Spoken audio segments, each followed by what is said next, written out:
Boa tarde a todas e todos. Eu abro, então, a sessão de defesa por dissertação do mestrando Bruno Roberto Souza Siqueira. Queria agradecer a presença, o aceite da professora Natália, que já nos acompanha em várias outras bancas de mestrado, TCC, tudo que aparece. A Natália está sempre super disposta e super atenciosa também com os trabalhos, então agradecer a Natália. E agradecer também ao professor Emerson, que está aí em meio aí à greve também, mas também sempre super solícito e com quem a gente tem tido também um diálogo muito bom. Agora, inclusive, em junho, vai sair um livro que a gente está co-organizando. Enfim, tem texto, inclusive, do Bruno lá, né? Fico muito feliz de você ter aceitado também o convite, viu, Emerson? Então, Bruno, você vai ter 20 minutos para fazer a sua apresentação. Depois, então, eu passo a palavra para os avaliadores, ok? Então, obrigado, pessoal. Bruno. Ali, deixa eu só abrir a apresentação, só para poder ficar mais fácil. Aqui. Bom, obrigado, Saulo. Ai, ansiedade. Vamos lá, gente. O que eu vou ter que fazer? Eu vou ter que abrir a minha tela e eu não vou conseguir ver vocês. Então, eu vou cronometrar aqui pelo celular, tá? Então, para eu poder acompanhar o horário aqui. Espera só um instante. Eu vou colocar o cronômetro aqui para não perder o tempo. Agora, vou ver se vocês me só confirmam se vai aparecer só a tela inteira, tá certinho? Ainda está aparecendo, não está aparecendo em modo apresentação. Está aparecendo o modo apresentação? Não, não está ainda. Não, ainda não. Não? Então, peraí, calma aí. Dá um F5 aí. Calma, peraí, deixa eu ver aqui. Isso. Apareceram os slides. Isso, mas está aparecendo na tela toda ou só Você tem que ir lá para o modo apresentação. Eu coloquei o modo apresentação aqui já e não está indo. Bom, peraí só um instante. Eu vou fazer o seguinte. Para facilitar a minha vida, eu vou entrar pelo meu outro Gmail, tá? Peraí, só um instante que eu entro porque eu consigo me ver. Peraí, só um instante. Na verdade, deixa eu facilitar aqui. Melhor, eu vou compartilhar tudo. Minha tela inteira, que vai ficar mais fácil. Eu acho que agora vai dar. Quer ver que eu estou compartilhando minha tela inteira, não só o slide. Vê se agora... Só um instante, gente.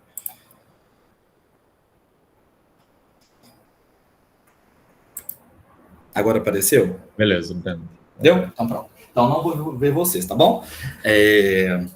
Só ligar o cronômetro aqui para eu não me perder. Bom, boa tarde para todo mundo.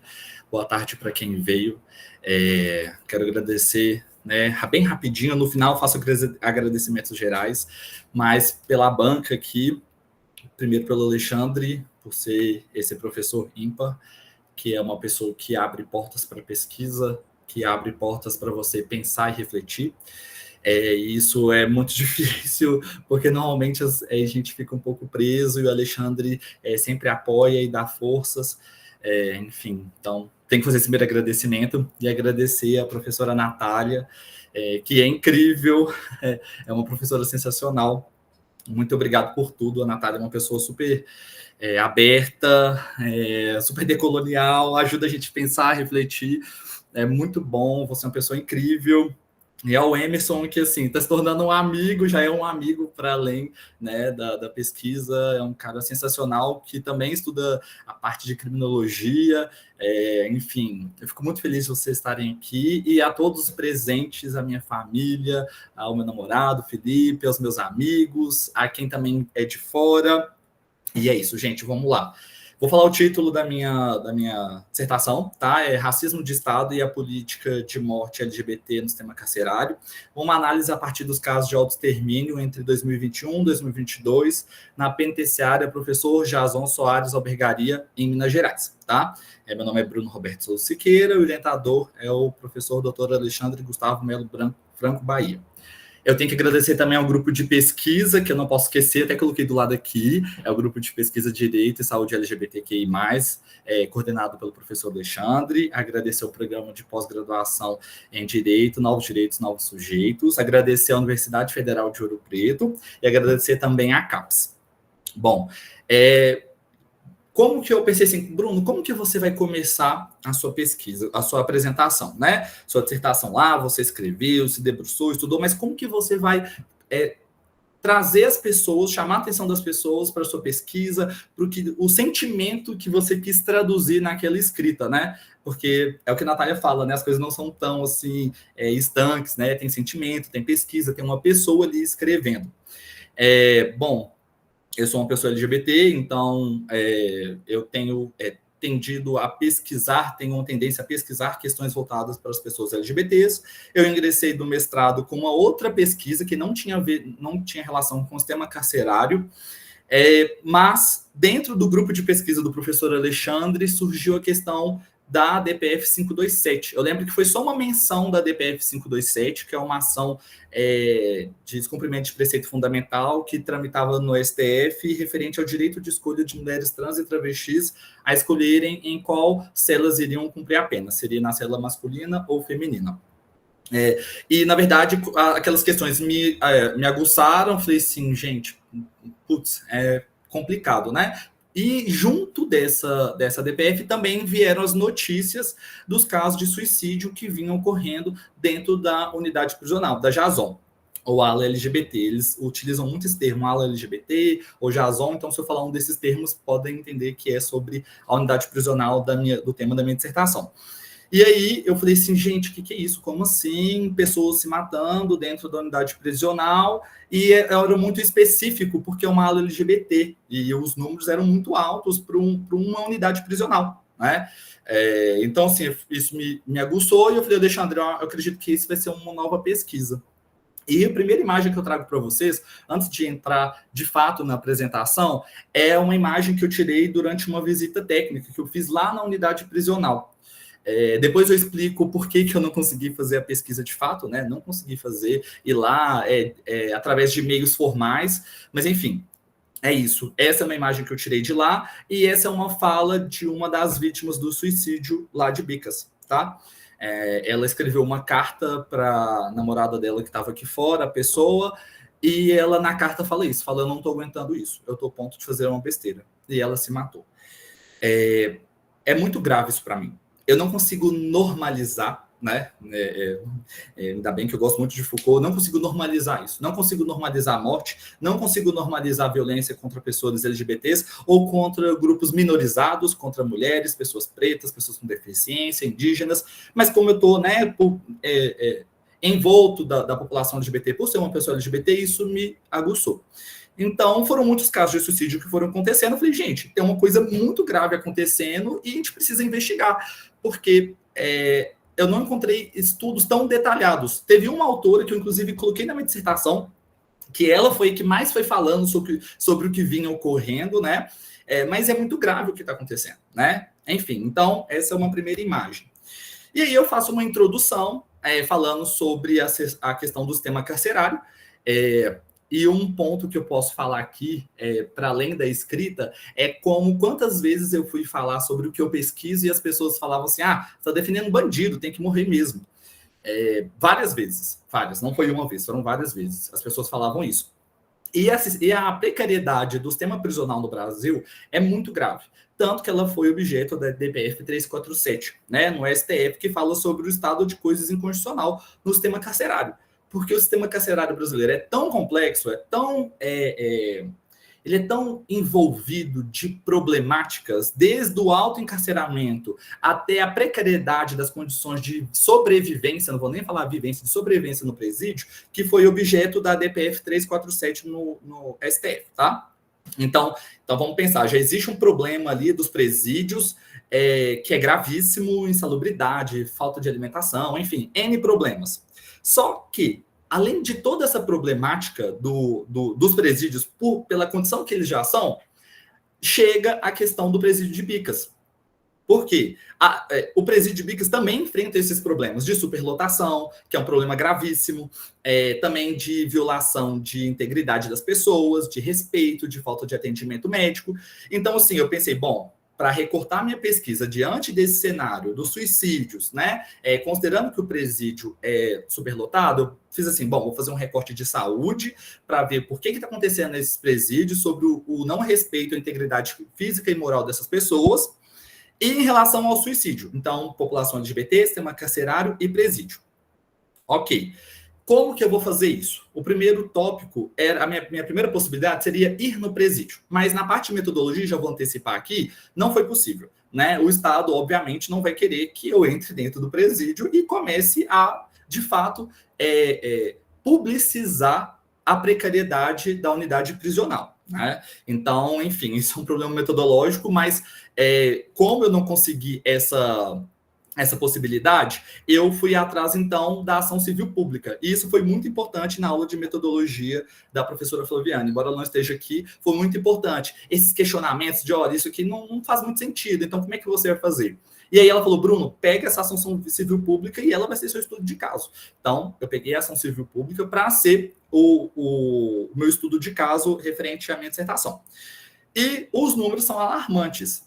De janeiro a junho de 2021, o número de suicídios ocorridos na unidade prisional de Bicas, ela representava 38% dos suicídios em todo o estado de Minas Gerais. Então, considerando todas as unidades prisionais, a quantidade de suicídios que ocorreram e que foram registrados, tá? Porque existe um problema de subnotificação, representam 38% das mortes. E, nacionalmente, representa 5%. Pensa uma unidade prisional representar 5% dos casos de suicídio em todo o país. É muito grave. Muito grave. Não é algo simples, não é algo complexo e que, na verdade, enfrenta até uma barreira cultural das pessoas. Ai, Bruno, preso tem que morrer. Nossa, tá mexendo com bandido tem que morrer. Eu ouvi isso diversas vezes, né? Só que as pessoas esquecem que existem Constituição, que existem normas que protegem as pessoas. Inclusive, cada um de nós aqui pode sujeitar o sistema prisional. Você vai querer morrer dentro do presídio? Vai querer tomar banho gelado, comer comida estragada, se algum dia você violar uma norma, né? Enfim, embora meu trabalho não aprofunde nas questões de criminologia crítica, mas, né, o Alessandro Barato fala sobre a teoria do etiquetamento. Então, assim, né, tem corpos que vão ali ser destinados, né? A gente pode achar que não é, mas pode ser que um dia a gente seja. Enfim. Bom, então, beleza, Bruno. Então, existe suicídios em Bica, existe um problema no sistema carcerário, e então existe toda essa problemática relacionada a gênero. Como que você, então, vai ver um problema nisso? E é meu problema. Meu problema é se existe uma política de morte da população encarcerada promovida pelo Estado diante dos casos de autoextermínio, considerando seus marcadores sociais, né? Entendendo a questão de raça, como eu explico no meu trabalho, não é raça fenotípica, né? É raça em relação a um grupo específico de pessoas. E isso voltado para a sexualidade, tá? Gênero e sexualidade. E aí eu coloco aqui que para poder fazer essa pergunta, eu considero raça, o papel da raça e da sexualidade, como dispositivos capazes de gerar processo de subalternização. Porque o que eu discuto no meu trabalho quem foge do padrão cis heteronormativo é subalternizado, né? É um corpo subalternizado e um corpo marcado. E essa é a questão. O agravamento que se dá das pessoas LGBTs não é só ser preso, é o porquê e como eles estão lá sendo tratados. Porque uma das práticas de violência à integridade física e moral de pessoas LGBTs é estupro, raspar o cabelo de mulher trans e travesti, não respeitar a vestimenta. Então, além dos problemas que as pessoas já passam, né, dentro do sistema carcerário, existe um agravamento para as pessoas LGBTs. Então, é esse processo de subalternização que faz e que acirra, né? E que marginaliza essas pessoas dentro do presídio. Beleza. Então, qual a minha hipótese? A minha hipótese é considerar a biopolítica e o racismo de Estado, trazidos por Foucault, né, e o biopoder também, como mecanismos de exclusão, e a raça como um marcador de grupos específicos. Além do Foucault, eu também menciono esse aspecto do que a Rita Segato fala, porque a Rita Segato também faz essa questão do cárcere, né, na cor do cárcere, no texto dela, referente à questão de grupos que são marcados para ir para o sistema carcerário, né? Enfim, então eu faço essa reflexão e a minha hipótese é que isso vai acirrar as desigualdades dentro do presídio em relação à população LGBT, ou seja, a população LGBT já enfrenta os problemas dos presídios, do estado de coisa constitucional, mas também é agravado por serem pessoas LGBTs. E por que isso justifica o meu trabalho, né? É tão grave essa situação que ela virou uma ação civil pública, que é, de fato, o objeto que eu estudei na dissertação. Porque eu pensei assim, bom, então, existe um resultado efetivo disso? Existe. A Defensoria Pública visualizou essa condição de precariedade dentro do sistema prisional, lá na ala LGBT, e falou assim, bom, gente, não dá. Vamos mover uma ação civil pública para limitar a quantidade de pessoas que ingressam na unidade, além de outros pedidos, como o cumprimento das normas referente à questão de espaço, a questão de atendimento médico, né? A ala lá não tinha atendimento médico regular, né? Embora os dados que são disponibilizados, né, não são tão fidedignos à realidade, mas, enfim, é complexo, porque quando a gente vai na prática lá, a gente começa a ouvir e a gente vê que, de fato, não é o que publicam. Então, esse estudo, através da ação civil pública, foi um caminho para tentar se aproximar da realidade dos suicídios que vinham ocorrendo lá, tá? Bom, e uma justificativa desse trabalho é que o Estado de Minas Gerais foi notificado diversas vezes das tentativas de suicídio, dos casos de suicídio, e não tomou nenhuma atitude. Tanto que eu narro isso na dissertação, eu pontuo isso. A Defensoria Pública, no curso da ação, faz um adicional falando, olha, mais 2 pessoas se mataram, tá? E teve mais outras tentativas, né? Enfim, e a Defensoria Pública fez uma liminar e não conseguiu. Essa liminar foi barrada durante um tempo no Tribunal de Justiça, ou seja, na instância superior, na parte de recurso, e, enquanto isso, o Estado não foi tomando providências efetivas. Teve uma providência ou outra, mas nada substancial, né? Enfim, então, a justificativa da escolha da unidade é essa, né? Né, enfim, pelo que ocorreu. E é isso. Aí, qual seria o objetivo geral, então? O objetivo geral meu seria isso, entender a relação, né, dos casos de autoextermínio com a população LGBT encarcerada, considerando esses marcadores, como eu disse, e também a partir da ideia Foucaultiana. Pessoal, eu só não falo teoria Foucaultiana porque Foucault faz uma arquegenealogia. Conversei muito com a professora Karine também, aproveitando as matérias, para que eu não falasse teoria, né? Alguns autores propõem teorias e Foucault faz uma arquegenealogia. Dentro disso também, eu também tive objetivos específicos, como revisar conceitos de raça e gênero e sexualidade, evidenciar aspectos de saúde da população LGBT, né? Eu fiz também um levantamento sobre a questão de agravamento da saúde, do risco de saúde mental para a população LGBT. Eu também fiz um levantamento sobre as normativas que envolvem o sistema carcerário e o que são direcionados à população LGBT, e eu explicitei também o adoecimento das pessoas encarceradas. Bom, como metodologia, eu fiz o estudo de caso, também peguei dados estatísticos, como eu já tinha mencionado para vocês, para poder entender, já que eu não consegui a visita, e aí eu entro no ponto que eu queria mencionar específico. Eu não consegui acesso ao presídio pelas vias formais, não consegui. Eu tentei diversas vezes, eu tentei contato, tentei pessoas terceiras, eu não sei se a Isabela Corbi está aqui também, ela também tentou me auxiliar para tentar ingressar no presídio. Tentamos com pesquisas também do UFMG, que também estavam tentando acessar, mas a situação ficou tão complexa que foram negadas possibilidades. Então, um caminho que eu consegui foi através da ação civil pública, mas também eu entrei em contato com a Defensoria Pública do Estado de Minas Gerais, que a minha intenção era, pelo menos, fazer uma visita. E eu fiz essa visita, né? Só que eu fiz essa visita de forma informal, eu não consegui a aprovação dela para conseguir fazer a visita. Então, por isso que eu não relato tanto ela, de fato, no trabalho, porque eu não tive tempo. Eu consegui a possibilidade de ir, e aí não dava tempo de eu pedir autorização do comitê para aprovação da pesquisa, então acabei indo, então foi mais uma percepção assim, de uma visita técnica mesmo. Mas quando eu cheguei lá, Eu fui durante um momento em que era uma comemoração do mês LGBT, do orgulho LGBT, mas quando você entra lá e conversa com as pessoas, você vê que colocar só som não vai resolver as coisas. Colocar uma pessoa para dançar e funk para as pessoas dançarem não vai mudar as coisas, né?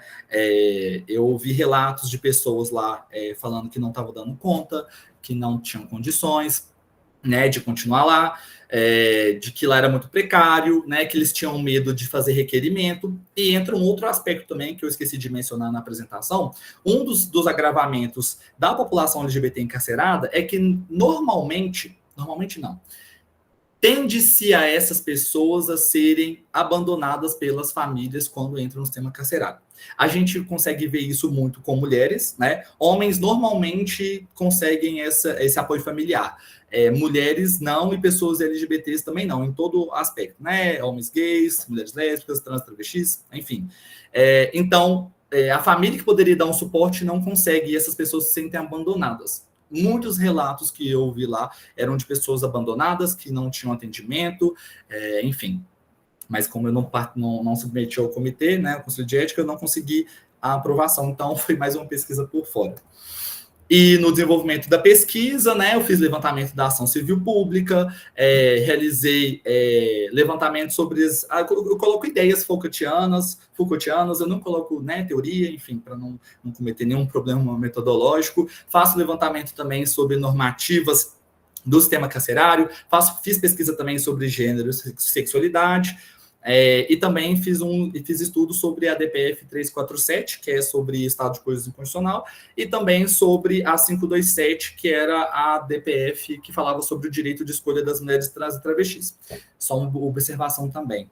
Essa ação decidiu que os juízes vão decidir, no fim das contas, se de fato o pedido dessa pessoa é aprovado ou não. Embora as diversas normativas falam que fica a cargo da pessoa, no fim, quem assina, né, quem legitima essa escolha não é a pessoa, é o juiz, né? Fala que o juiz tem que autorizar, mas enfim, isso é um outro problema. Enfim, chego na conclusão, né? Então, fazendo todo esse levantamento sobre estudos de gênero, de sexualidade, de raça, entendendo a biopolítica, o racismo de Estado, principalmente o racismo de Estado como um mecanismo de segregação de corpos que não são normatizados. Esse foi o tanto que é o título.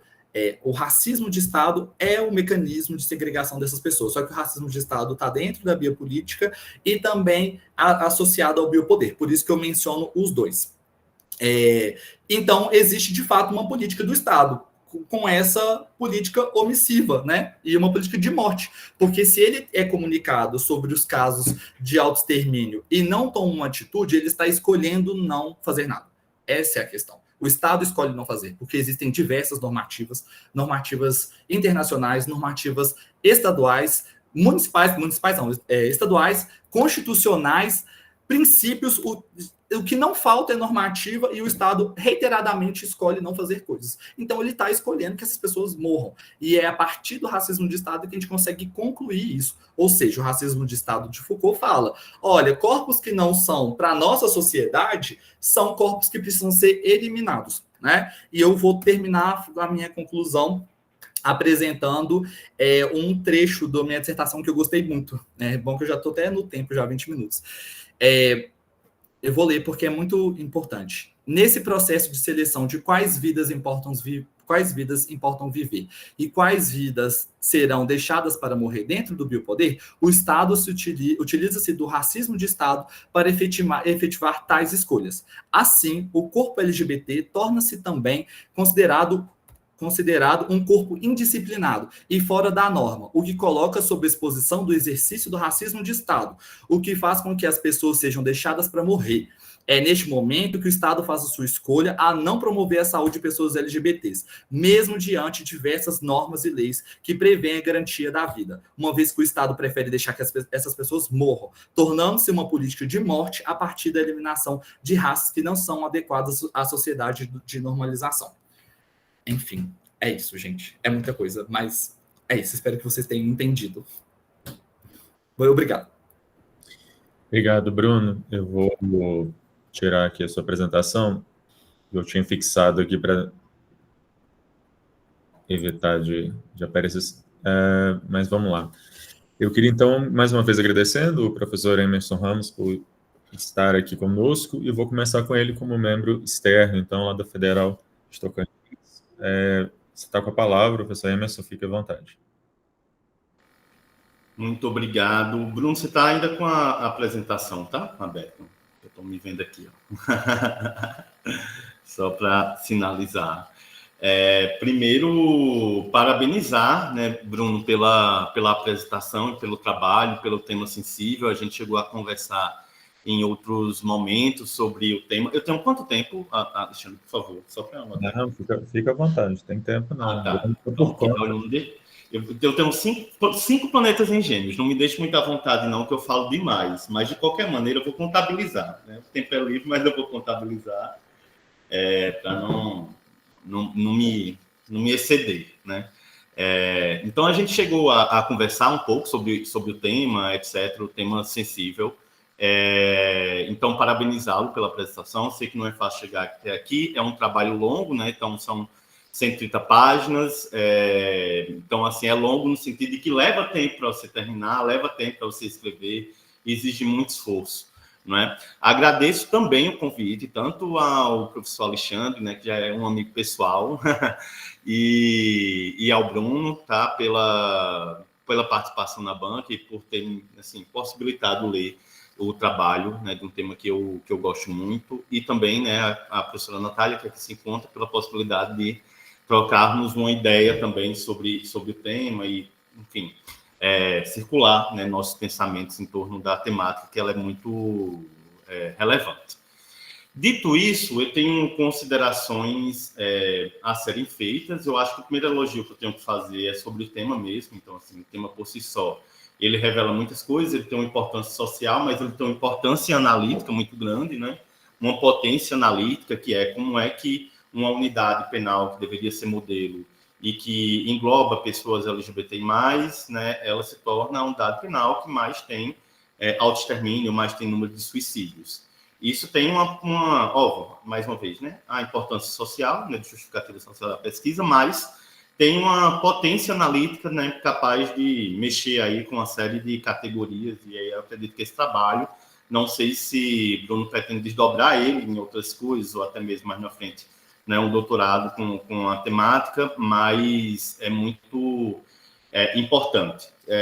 Vou fazer uma série de considerações aqui, se eu falar rápido, né, eu precisar de algum esclarecimento, você pode, né, usar, interromper, etc., tá? E aí a gente vai dialogando, muito mais no sentido de tentar enriquecer o trabalho e desdobrar ele, porque eu acho que ele merece ainda, sobretudo, algumas questões que precisam ser melhor esclarecidas e, por vezes, né, podem dar tempo, né, de ser feito até o depósito final, mas aí fica para desenvolver depois em artigos ou até mesmo num doutorado, tá? Primeiro, eu queria questionar com relação à sigla. Você utiliza LGBT+, né? Você colocou até né, essa questão da nomeação hoje, né, dessa política linguística, né, que a gente tem, né, que, enfim, da sigla cada dia mais crescendo, cada vez mais aparecendo identidades, tentando ser representadas, não é, nesse regime de visibilidade.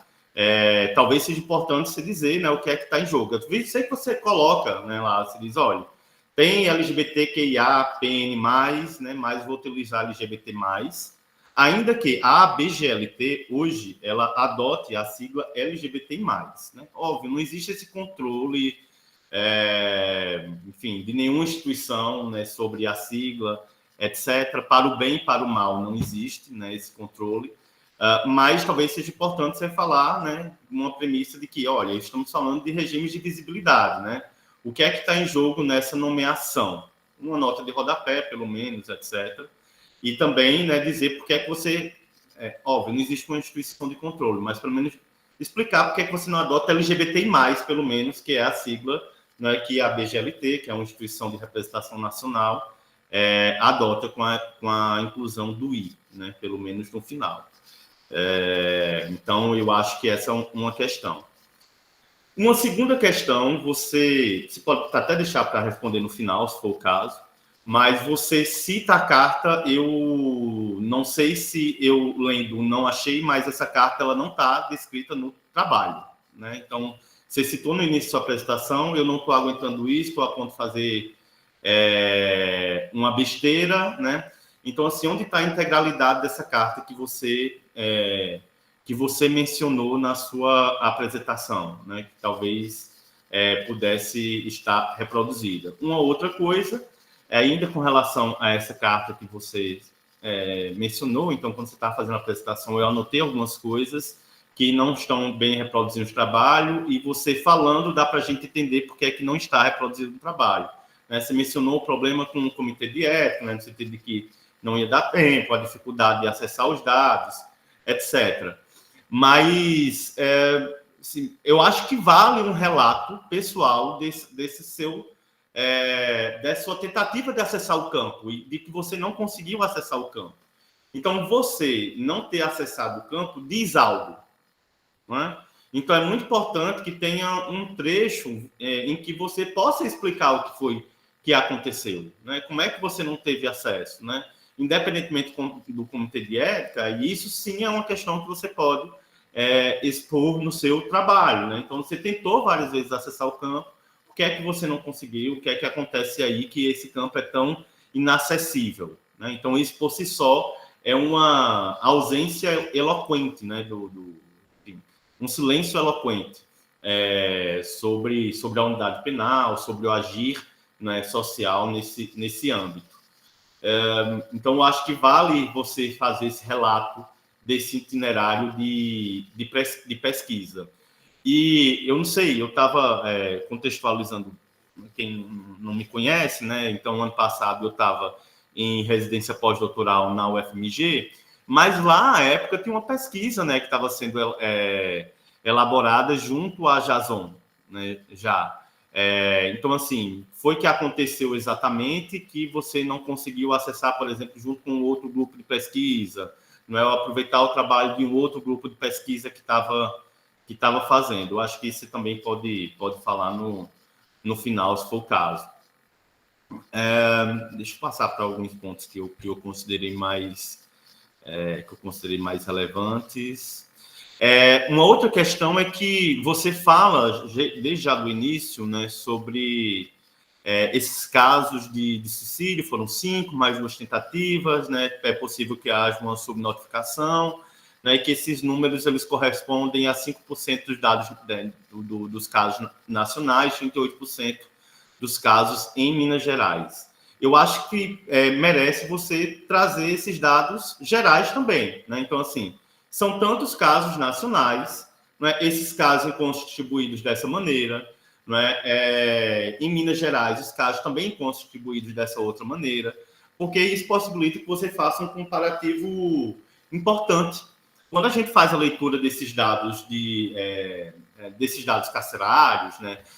Isso é muito curioso, a gente fazer essa análise, né, às vezes por estado, né? Então, por exemplo, a gente vê nos dados da Senapen, né, da Secretaria Nacional de Políticas Penais, antigo Departamento Penitenciário Nacional, né? A gente vê nesses dados, por exemplo, 1/3 da população carcerária está em São Paulo, né? Então, São Paulo é a grande locomotiva punitiva do país. É muito comum essa expressão, né? Locomotiva punitiva. Mas São Paulo não tem 1/3 da população carcerária, né? Então, o que é que explica o fato de São Paulo ter 1/3 da população carcerária? E a gente vai ter as explicações devidas, né? E aí eu falo isso porque é importante ter esse comparativo, né? Então, quantos casos estão em Minas, se há uma sobre-representação ou uma presença maior de Minas no global, para que a gente possa ter a compreensão não só do caso da Jason, mas da Jason comparado ao restante de Minas Gerais, da Jason comparado ao cenário nacional, de Minas comparado ao cenário nacional. Eu acho que isso gera, enfim, enriquece analiticamente o seu trabalho, né? Outros dados sobre a Jason também, você vai recobrar só no final da sua tese, que seria importante trazer, talvez já desde o início, ou detalhar mais. Primeiro, quando surge a Jason? Que projeto é esse relacionado à Jason que se difere de todo o restante projeto de execução penal das pessoas LGBTs no restante do país, que normalmente é por aulas, né? Então, o que é que acontece no caso da Jason? Quantas pessoas existem, né? Se você tem esse dado, que também é isso, né? As pessoas entram e saem muito rapidamente do sistema penal.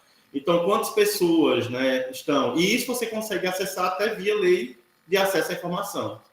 Então, é possível tentar acionar via lei de acesso à informação, não é? Seja a administração penitenciária, Secretaria de Administração Penitenciária, não sei exatamente como é que chama na secretaria em Minas, né? Cada estado tem uma, mas Secretaria de Administração Penitenciária, não é? Etc., mas tentar acionar via lei de acesso à informação também para esses dados, né? Então, às vezes eles são mais obscuros, às vezes menos obscuros, mas alguma coisa, né, imagino que há de trazer alguma luz sobre esses dados, né? Assim, normalmente, quando a gente olha a população carcerária, a gente olha um recorte no tempo, né? Então, tal dia tem tantas pessoas, mas tem um número muito grande de pessoas que entra e sai, né, quase diariamente. Então, a população, no final das contas, né, variável, assim, é muito grande. Então, dito isso, acho que algumas questões teóricas sobre essa abordagem Foucaultiana, para não dizer uma teoria Foucaultiana, que você evitou falar, mas dessa abordagem Foucaultiana do primeiro capítulo teórico de sua dissertação. Você traz uma discussão, né, sobre o poder de Foucault, né, a política e a guerra por outros meios, né, onde ele inverte lá o teorema do Clausewitz, etc. O que é que Foucault está tentando demonstrar com isso, e que eu acho que enriquece a sua dissertação, e vale a pena você, né, tentar articular isso mais na frente também.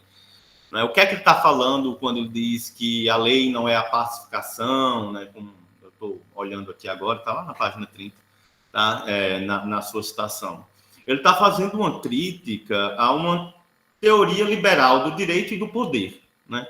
Então, ele está fazendo uma crítica àquela ideia de que lei é consenso, né, de que a lei é um produto da deliberação, não é? E de todas as teorias liberais que vão acabar desaguando de alguma maneira numa percepção habermasiana hoje do direito, né, de direito como fruto de uma deliberação e de um fruto do convencimento, né? Então, o que Foucault está questionando é exatamente essa base consensual e está colocando aí um caráter agonístico, né, no poder e no direito. Isso é muito curioso, porque isso faz mostrar, portanto, o caráter conflituoso do direito, né? A natureza de conflito do direito e a natureza de conflito da própria lei. Então, a lei é uma expressão do conflito e não do consenso, né? É uma expressão do poder e não do convencimento. É isso que Foucault está colocando. E aí eu acho que isso é muito relevante, porque uma vez que ela é expressão do poder, aqueles que têm menos poder, ou que exercem menos poder, ou que são mais vulneráveis nessas estruturas de poder, né, vão ser menos prestigiados pela lei, vão se ver menos representados pela lei, ou vão usar menos desse direito dito hegemônico, ou do poder, das estruturas de poder hegemônicas, do qual, inclusive, o sistema penal ele é fruto e é produto direto. Não é? Aí eu acho que é muito, muito relevante, porque isso exprime, né, esse racismo de Estado que você coloca, porque ele é um racismo também que é fruto e amparado nesse sistema legal, né, na ineficácia de uma série de legislações, etc. Então, aí talvez falte, inclusive, um pouco de diálogo com uma teoria crítica do direito, lá dos Critical Legal Studies mesmo, talvez que contribuam, quando você fala sempre, né, olha, a lei privilegia a pessoa branca, não é, o homem, heterossexual, cisgênero, etc. Né? Isso acontece porque a lei ela é fruto desse, ela é produzida para assegurar esse indivíduo normativo. Então, isso tem um nome na teoria crítica do direito, na teoria política feminista, que é indivíduo normativo. É esse indivíduo que é pensado, sobretudo, né, quando há a produção da norma, a produção da lei, né, da norma jurídica ou da lei. Uma outra questão enfim, desde quando você cursou a disciplina de criminologia lá que eu ofertei, né?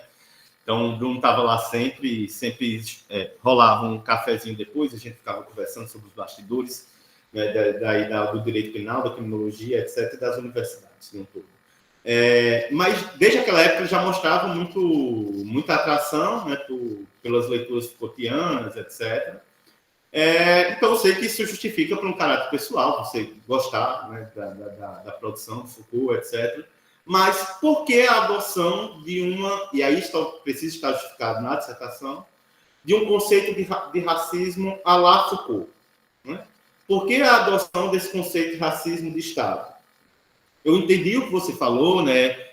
Talvez seja pelo fato de que Foucault se distancia do conceito de raça que normalmente se coloca, né?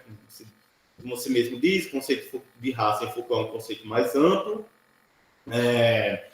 então, menos identificado com a raça, como a gente conta como categoria descritiva, mas isso merece uma justificativa. Por que esse conceito de racismo de Foucault e não o conceito de racismo de Achille Mbembe, por exemplo, que foi uma leitura que uma reelaboração de Foucault, que se popularizou muito dos anos 2000, final dos anos 2000 para cá. Né? Início dos anos 2010 no Brasil. Não é que se popularizou muito a leitura necropolítica. Não é? Por que não, hoje em dia também, depois que foi publicado, eu acho que, não sei se foi a UBU que publicou, né, a tese de Sueli Carneiro sobre dispositivo de racialidade e racismo, que é uma outra excelente releitura, né, de Foucault. Né? Então, por que esse conceito de racismo à la original de Foucault e não o conceito de racismo que é operante, por exemplo, na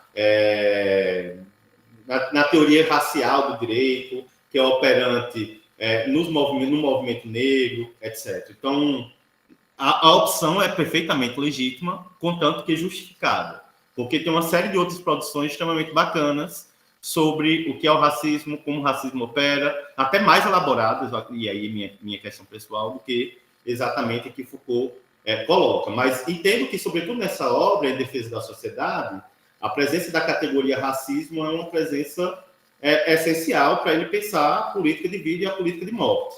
Não é? Tanto é que na versão francesa, né, o título é Il faut défendre la société, né, que é o curso que ele dá, né? Mas em espanhol, quando o livro é traduzido, ele é traduzido como Genealogia del Racismo. Então, como uma genealogia do racismo. Então, não é como o título original, né, que a gente traduziu como Em Defesa da Sociedade, mas se fosse uma tradução literal do francês, seria algo como Deve se defender a sociedade, ou algo desse tipo, né? O il faut não é um imperativo exatamente como deve-se, mas é algo, né, que se aproxima no francês. Então, eu acho que precisa de uma justificativa, né, sobre por que você utiliza essa categoria racismo. Uma coisa que me incomodou um pouco nessa parte ainda da leitura de Foucault foi a utilização da categoria dispositivo. Tá? Então, você utiliza o dispositivo quase no sentido, às vezes, um tanto coloquial. Um dispositivo como algo como instrumento.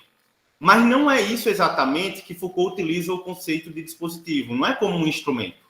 Não é como um artifício. O conceito que está lá em Foucault, apesar de não ser ele não desenvolver muito, né? Então aparece no Brasil pela primeira vez no Brasil, compila o conceito dispositivo lá no Microfísica do Poder, que é uma seleção de textos dele, etc., mas na entrevista que ele dá, ele tenta explicar o que é dispositivo. E é um conceito um tanto aberto, um conceito com baixa carga teórica em Foucault.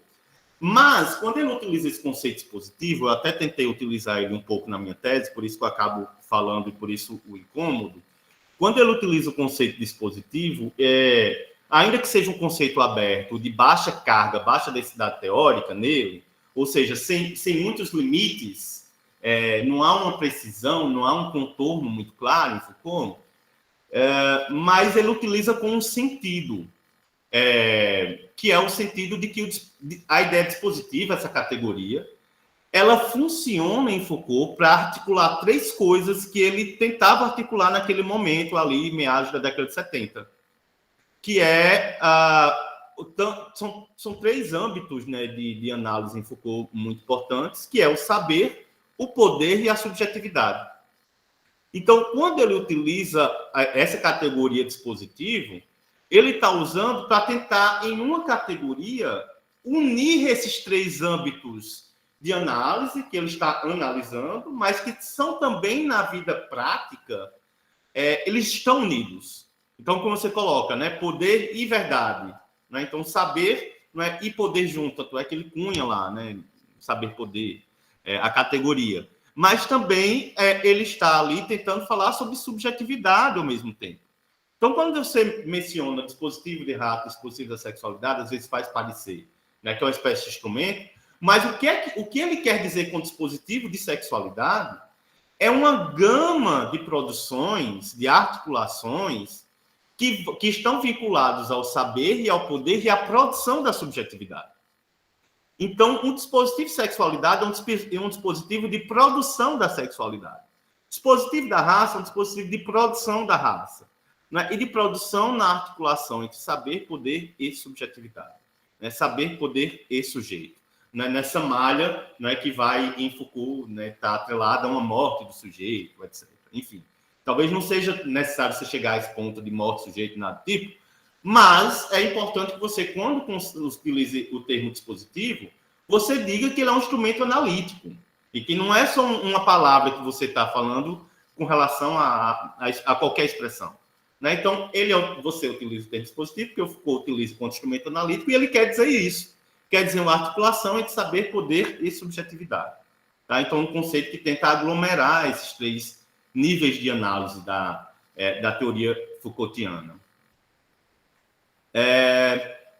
Deixa eu ver o que mais. Ainda quando você fala sobre saúde, ainda na primeira parte do primeiro capítulo, né, eu vou também só mencionar isso para encerrar esse ponto.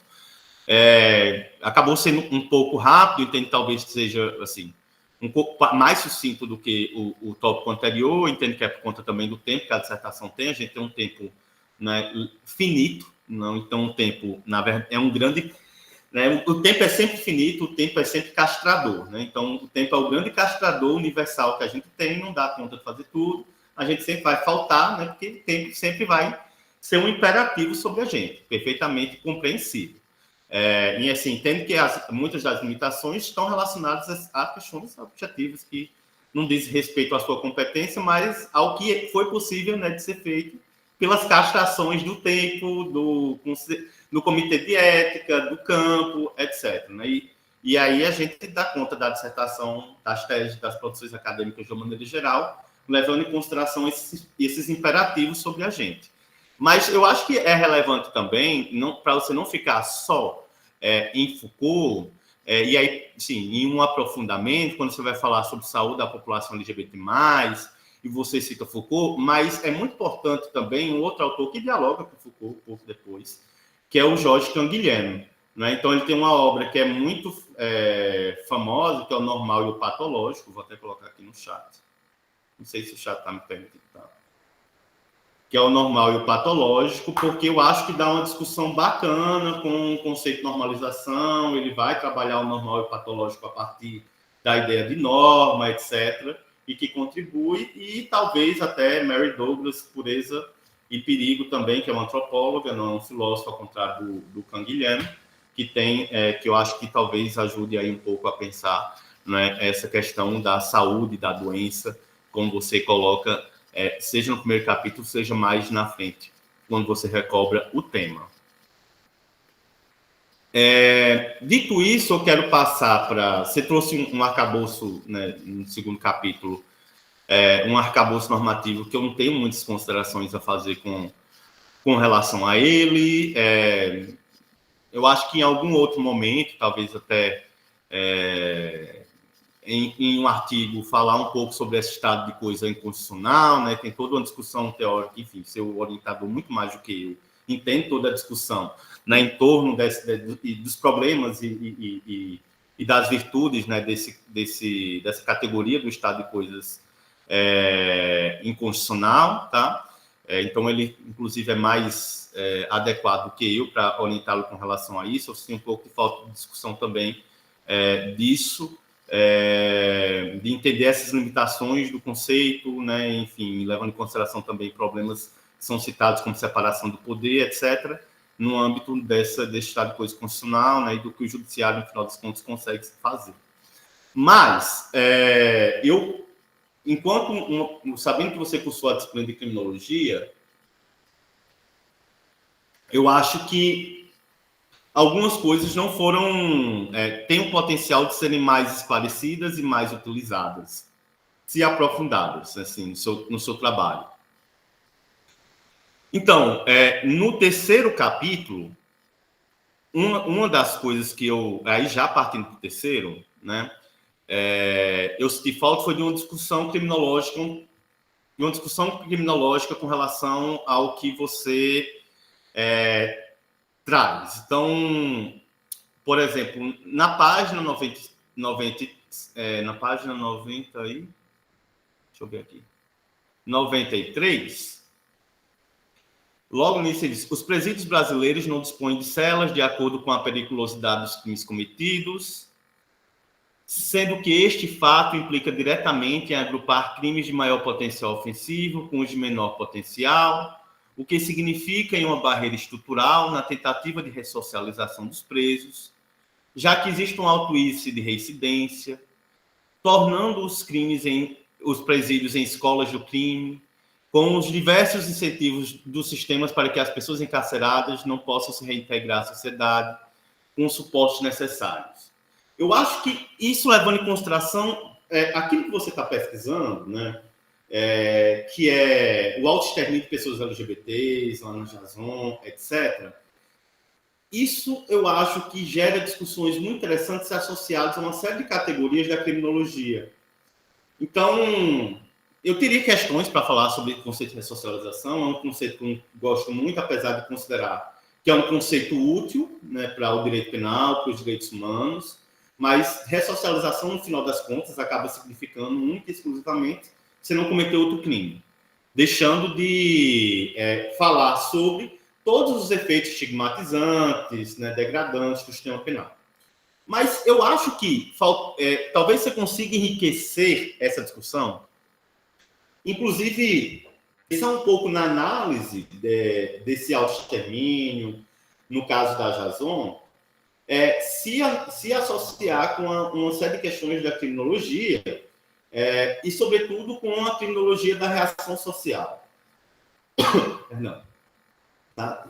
E aí eu acho que é uma coisa interessante, né? Primeiro que talvez falte uma discussão sobre desvio primário e desvio secundário, né? Então, desvio secundário é aquele em que a pessoa ela encarna o estereótipo criminal, né? Então, assim, ela passa a agir a partir de encarnado, que a criminologia da reação social chama de engolfamento do eu, né? Role engulfment. Engolfamento é quando você emerge em algo, né? Você é tragado por algo. Então, você é tragado por uma identidade criminosa, né? Então, é um processo de subjetivação mesmo, tá? Criminal. Mas será que eu fiquei pensando, e aí utilizando desse paradigma da reação social, e lá em Irving Goffman, né? Goffman, quando fala das cerimônias degradantes. E aí eu fiquei pensando, será que esse autoextermínio não teria alguma correlação com essas cerimônias degradantes do cárcere? Essas cerimônias, elas seriam diferentes, por exemplo, no caso de pessoas LGBTI+, o que é que acontece para que haja esses autoextermínios, né? Em intensidade maior do que nos outros espaços. É só a ausência de um aparato de saúde, né? É só a ausência de um psicólogo, é só a ausência de um médico, psiquiatra, ou estaria correlacionado, sim, é uma hipótese, é uma dúvida, tá? As cerimônias degradantes do próprio cárcere. Essas cerimônias, elas são distintas em uma unidade penal destinada exclusivamente a pessoas LGBT+, né? E aí eu acredito que vale a pena um pouco a reflexão E aí, óbvio, né, visitar, né, as obras de Goffman, ainda que elas tenham sido atualizadas, não é tudo. Mas pensar nessas cerimônias do cárcere e se elas não acabam gerando, né, no caso da Jason, um número maior de autoextermínio. Né? E aí na carta que você traz, né, que a pessoa diz, né, não estou mais aguentando isso. Né? Então, o que é isso que ela não está aguentando mais? O que é isso que ela não está suportando mais? É simplesmente o cárcere, né, em suas cerimônias degradantes normais, no sentido de que convencionais e comuns, ou há algo de especial na Jason? Né? E aí, óbvio, é algo que só uma etnografia, né, para dizer, e se você tivesse visitado o campo. E aí eu entendo, mas eu fiquei com um pouco dessa dúvida, né, do que é que causa esse autoextermínio. E mais, né, que é uma dúvida minha que ficou lá para o último capítulo, né, para adiantar. Não é? Quem são essas pessoas que estão se autoexterminando, que estão suicidando? Quais as identidades principais dessas pessoas? Dentro da própria Jason, como é que se divide por identidade essas pessoas, né, dentre as pessoas que estão encarceradas? E aí eu acho que são informações que são muito importantes para a gente entender esse fenômeno do autoextermínio na Jason. Então, quais identidades dessas pessoas, como é que a unidade ela se constitui, quais as cerimônias, né, se há cerimônias degradantes próprias, né, em um caso destinado exclusivamente para as pessoas LGBTs, não é? E aí isso implica falar em uma criminologia queer, né? Em uma dita queer, porque você sabe, né? Eu detesto a expressão criminologia queer, porque faz parecer, né, que tudo que envolve LGBT, o pessoal quer colocar queer no meio. Então, assim, é uma coisa que eu detesto, isso é imprecisão teórica, não é tudo, mas aí se coloca, enfim.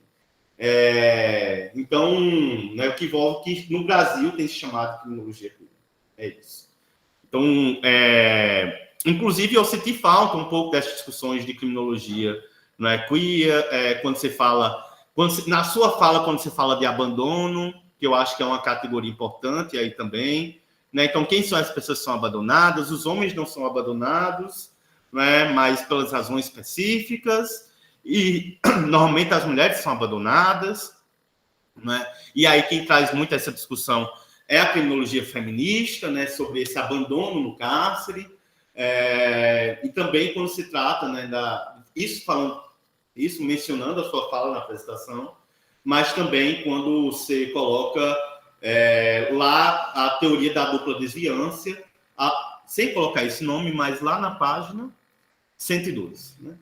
Então, lá no final, você diz: resta evidente que as condições de marginalização da população LGBT mais encarcerada são agravadas pelo gênero e por sua sexualidade. Isso tem a ver com algo que é relacionado, que chama na criminologia feminista, teoria da dupla desviância. Né? Ou seja, uma mulher, quando ela é encarcerada, ela é punida não só pela infração que cometeu, mas ela é punida por ter sido uma mulher infratora. Né? Então, há uma espécie de dupla desviância, de dupla punição. Isso tem uma implicação na execução penal, isso tem uma implicação na aplicação das sentenças penais, na dosimetria das penas, enfim, em toda uma discussão dogmática, penal, de execução penal, etc. Tá? Deixa eu ver o que é que eu teria mais de dúvida, que muita coisa eu já adiantei nas discussões anteriores, eu acho que eu já estou ficando enfadonho também na minha fala. Deixa eu ver o que é que teria mais aqui para contribuir.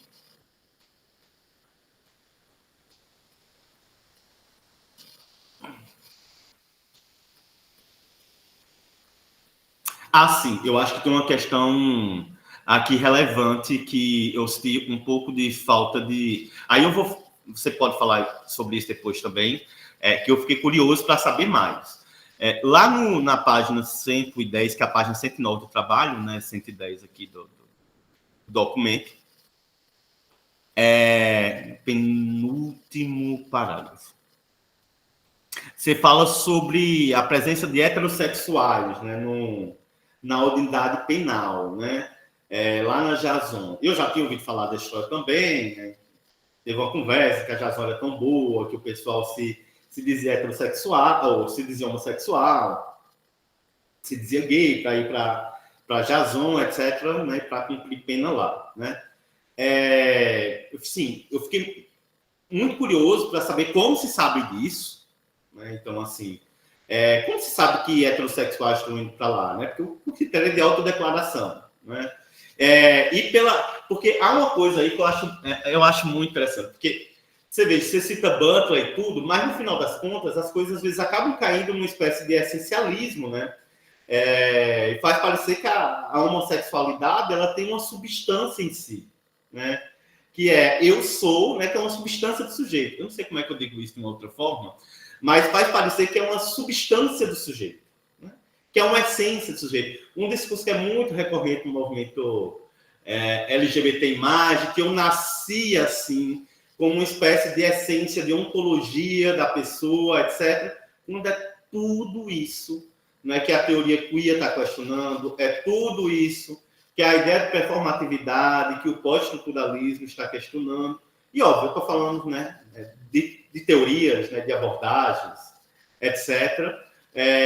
Mas me parece, assim, isso é questionado muito tempo, tanto é que Butler, lá em Problemas de Gênero, quando ela vai falar sobre performatividade, ela cita Nietzsche, né?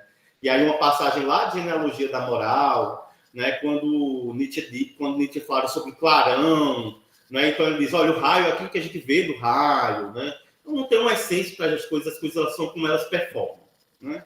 Então é isso que ele quer dizer. E essa performatividade, ela gera uma aparência, né, de essência, né? Uma aparência de essência, porque ela produz efeitos de materialidade, mas ela não é em si uma essência, né? Ela é atravessada pelo discurso, né? E aí diz Nietzsche, não existe ator sem a atuação, né? Não existe o ator antes da atuação, ele precisa atuar para ele ser ator, né? E aí faz parecer isso, e aí Butler traz isso para o gênero, para a sexualidade, para a ideia de performatividade, né? Faz parecer que é uma essência da sexualidade e é o grande limite, né, dessas políticas, que essas políticas elas precisam de uma essência, né? Elas precisam de uma aparência de essência para elas agirem, né? Então, como é que se sabe que são heterossexuais, né? Porque para a gente não recair naquela história do meme, né? Da novela, de que, estou cansado de ver gay vítima de violência, né? Eu quero ver gay trambiqueiro, eu quero ver gay, né, aplicando golpe nos outros, né? Porque faz parecer que gay não pode portar uma arma, né? Faz parecer que, enfim, lésbica não pode ser agressiva com alguém, né? Então, o que é isso que está acontecendo, né? Como é que se sabe que heterossexuais estavam lá, né? Então, eu fiquei curioso para saber de onde é que vem essa informação. Não que não possa ser. Eu só quero entender como foi que chegou a essa conclusão, levando em consideração, né, esse fato. E só por fim, porque eu acho que muita coisa do último capítulo eu já tinha adiantado, né, de inquietação. Quando você menciona algumas categorias jurídicas, eu consigo entender, mas talvez para a pessoa que lê e para a sua dissertação ficar mais acessível, explicar alguns conceitos jurídicos que você traz. Então, por exemplo, quando você fala ação civil pública, o que é uma ação civil pública? Quando a ação civil pública é cabível?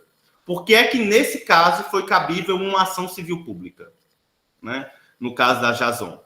E aí, isso merece um detalhamento, porque nem todo mundo que vai ler sua dissertação sabe disso, né? Mesmo que seja do direito, às vezes não é desse campo do direito, não é que vai saber exatamente, né, esses pormenores. Então, eu acho que ler para tentar detalhar, né, com um olhar externo, né, do leitor de outro campo, leitora de outro campo, pessoa que lê de outro campo, né, dá esses esclarecimentos de quem não é endógeno do direito. Então, é isso. Eu acho, peço desculpas por poder ter falado meia hora e eu brinco quase 40 minutos. Obrigado. Obrigado, Emerson, pela leitura atenta e pelas considerações. Bruno, contigo. Bom, vamos lá. Emerson.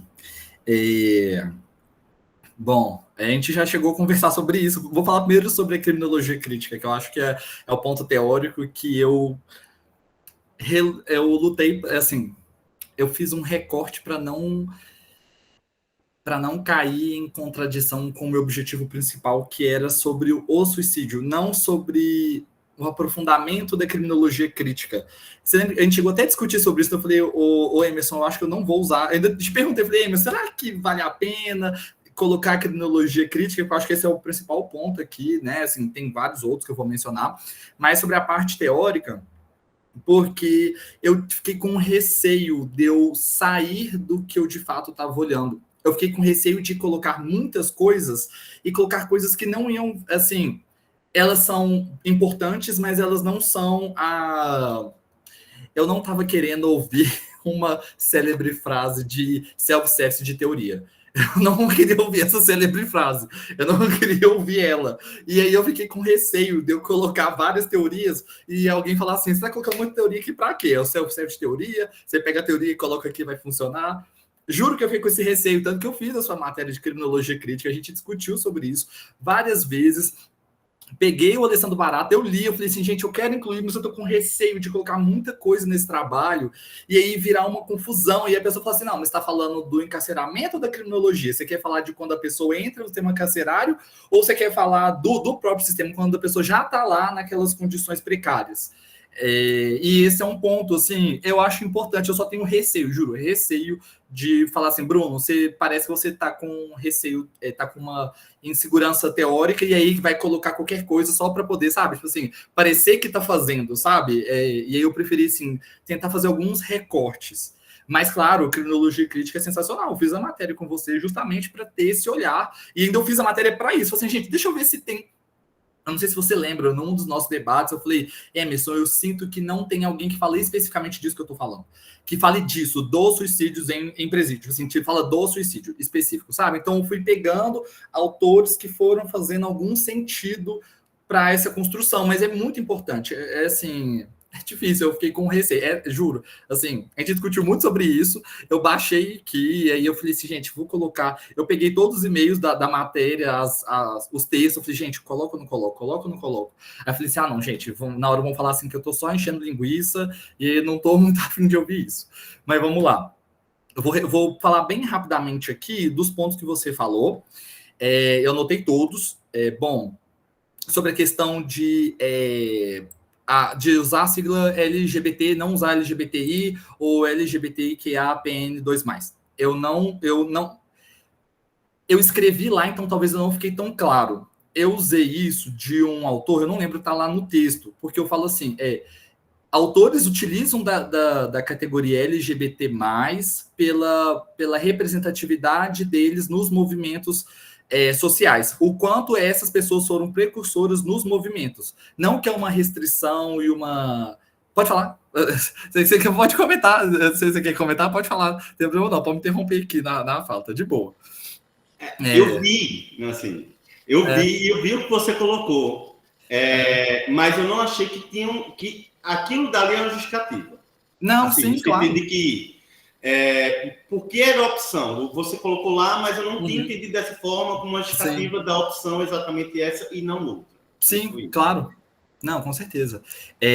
Bom, e aí, sobre a carta. A carta, na verdade, eu coloquei uma nota de rodapé.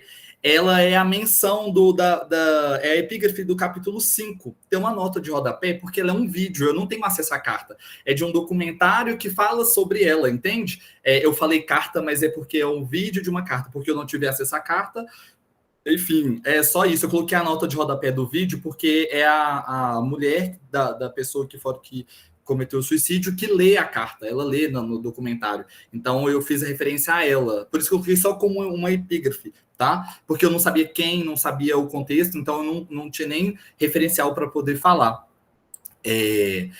Bom, colocar sobre os dados, ótimo, vou colocar. Eu acho que eu fiquei tão aprofundado sobre os dados da Jason que eu não me atentei a colocar assim, de forma...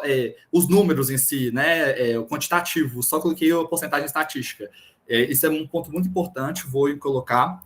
Sobre as informações gerais da Jason, eu vou aprofundar mais, mas quando eu coloquei aquela nota de rodapé sobre a unidade, lá fala por que ela é unidade de referência. Então, é o descritivo da unidade. Fala assim, talvez eu tenha que falar mais sobre isso, explicar na nota, colocar mais detalhado, porque eu fiz referência só à nota. Eu falei, olha, ela é considerada unidade modelo e coloquei a referência da resolução que fala da unidade prisional, mas lá fala da história, do porquê, enfim.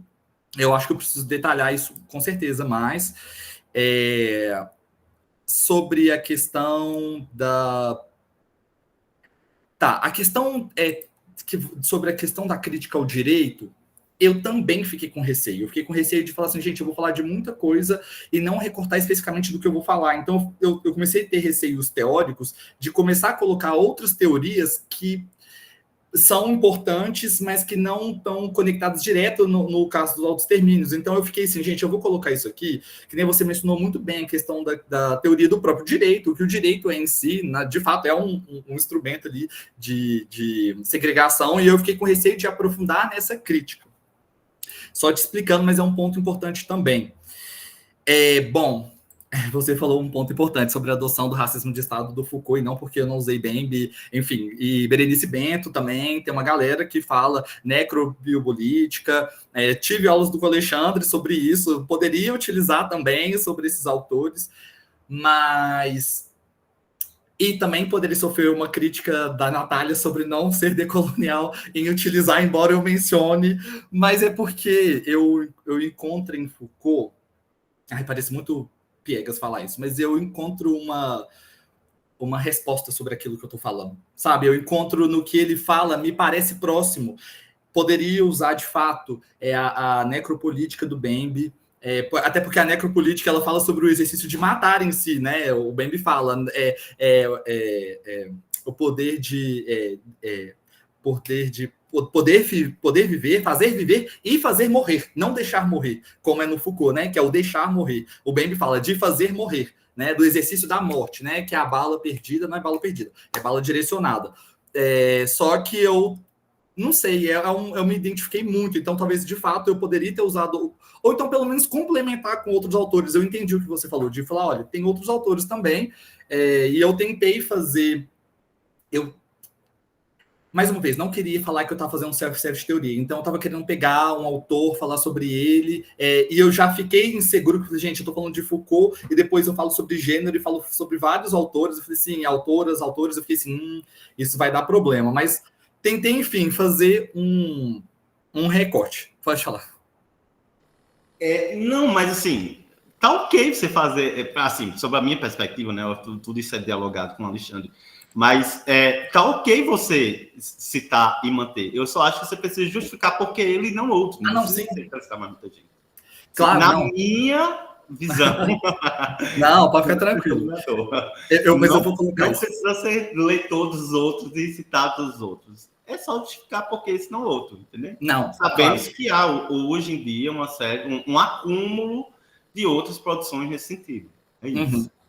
Sim, tanto que no texto, a parte de gênero, eu fiz questão de colocar, primeiramente, autores nacionais, né? Falei assim, a Natália vai gostar de mim. No segundo capítulo, o Bruno colocou os autores nacionais e deixou os estrangeiros por último. Deixou lá e vai falar primeiro dos nacionais. Mas eu falei assim, ela vai falar primeiro que eu usei Foucault, então esquece decolonial. Enfim. E aí, bom, então é isso. Na verdade, talvez eu tenha que justificar, mas eu acredito que o Foucault, não só eu usei Microfísica do Poder, Vigiar e Punir, História da Sexualidade, a Defesa da Sociedade, eu usei a maior parte das obras dele que tratam sobre essa temática e eu fui tentando adaptar sobre o fato, né? Então, talvez eu acredito que o Foucault tem uma especificidade de falar de forma ampla sobre os assuntos. Foi o que você falou. Às vezes é muito amplo e não tem ali uma densidade ali, mas é uma amplitude que dá para você abarcar. Mas eu entendo e, enfim, eu vou até fazer essa ressalva, uma nota de rodapé da justificativa, porque eu acho que é importante. Bom, e por fim, sobre a questão das identidades, sobre a questão de não falar quem são essas pessoas, eu fiquei com receio de mencionar. Por quê? Também eu não submeti ao comitê de ética a questão da utilização da ação. Aí eu pensei assim, não, posso usar a ação, enfim. Só que eu fui pesquisar, eu vi gente sendo processada por utilizar dados de processo em dissertação. E eu não estava a fim de receber um processo. Meu receio foi estritamente não ser processado por pegar informações. Ainda que... Meu receio é falar a pessoa e isso ser passivo de identificação do suicídio. Então, esse era meu receio de cair nesse problema de exposição. Enfim, eu acho que eu mencionei todos, eu anotei todos aqui. Acho que é isso. Ok? Professor Emerson, tá ok?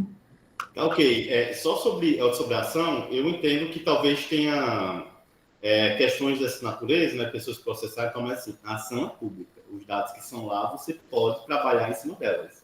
Não só é pública a ação, ela é de domínio público, né, porque tem essa distinção. Então, qualquer pessoa pode ter acesso, contanto que não esteja em segredo de justiça. Né? Então, e os dados podem ser trabalhados. Se fosse assim, nenhum jornalista fazia matéria em cima, né, notícia em cima de ações judiciais. Então, eu entendi o que você está falando, né, e isso muitas vezes tem muito mais a ver a forma como é abordado do que a ação em si, mas os dados que estão lá são públicos. Outro dia desse, eu estou dizendo isso porque outro dia desse aqui surgiu um questionamento, aqui mesmo, né, no colegiado, que eu estava trabalhando a ação e tal, perguntando assim, mas você pediu autorização das pessoas para trabalhar essa ação? Gente, a ação é pública.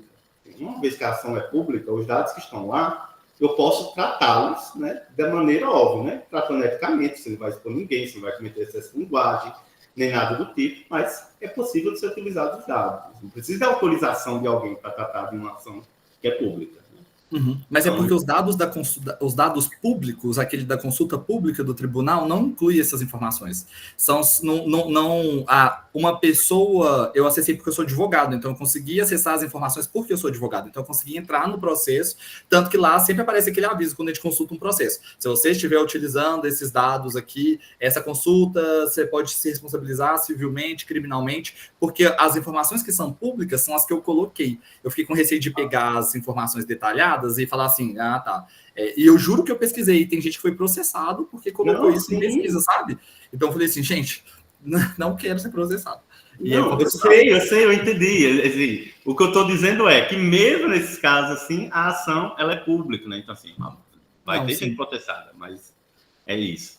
Mas muito obrigado, estou contemplado, tá? Que bom.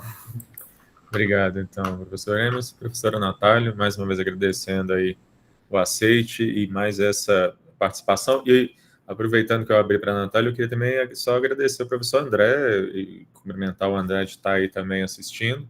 Mas, enfim, Natália. Obrigada, Alexandre. Boa tarde, Bruno. Boa tarde, professor Emerson, né? Que honra poder estar aqui aprendendo com vocês, André também, porque eu sou júri artístico em criminologia, né?